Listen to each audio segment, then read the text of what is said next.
The CASA movement began over 35 years ago in Seattle. I typically focus on the role of the CASA volunteer when I speak, but tonight I want to share this story from a different perspective, from the perspective of the judges who are faced with making life-altering decisions for our kids. In 1976, Judge David Soukup transitioned from Seattle's civil court to its juvenile court.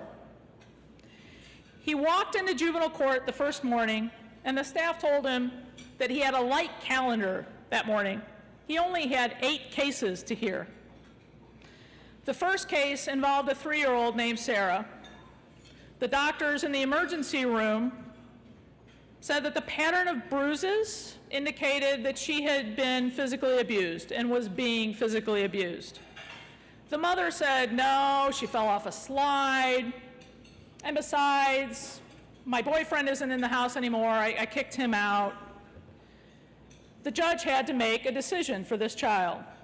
Was he going to take her out of the only home from the only parent she had ever known? And if he did, what kind of emotional trauma was that going to cause for her? Or was he going to return her to the home that he didn't know would be safe for her? And he was being told to hurry up because, you've got 7 other cases waiting in the lobby. He looked around the courtroom and he realized that there was nobody else in the courtroom who was focused on investigating and giving him information for him to be able to make this decision. The decision for Sarah that would affect the rest of her life.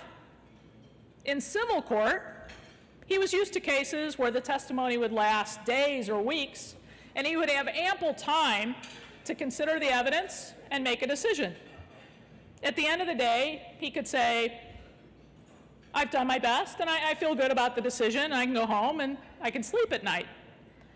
But with Sarah's case, and the case of other abuse and neglect cases, Judge Soukup said that he often had to make rushed and under-informed decisions. In juvenile court, the testimony and decisions in child abuse and neglect cases were compressed to 15 minutes. Not days, not weeks, but 15 minutes.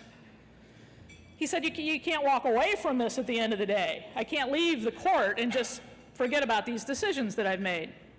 So he'd leave work fearful about whether or not the decision that he made was in the best interest of this child, a child who had already suffered too much.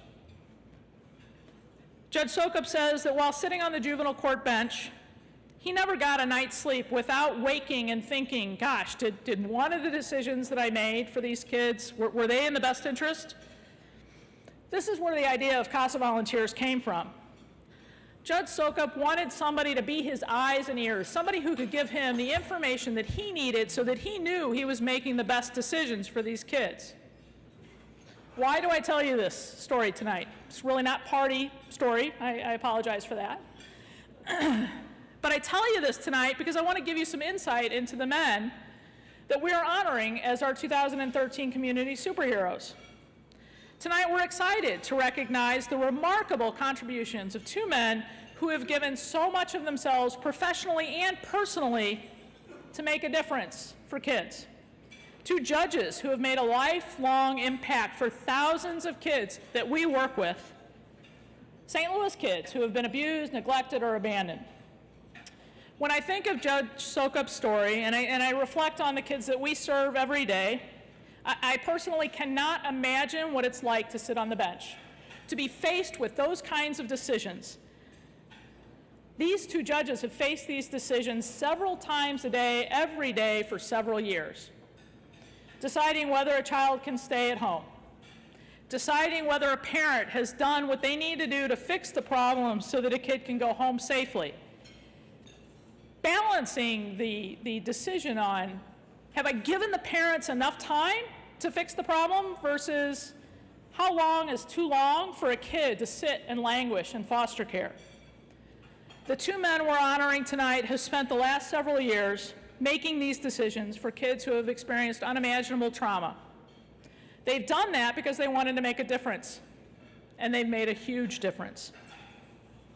And on top of it, just talking about ourselves here for a minute, they've also been champions of CASA volunteers.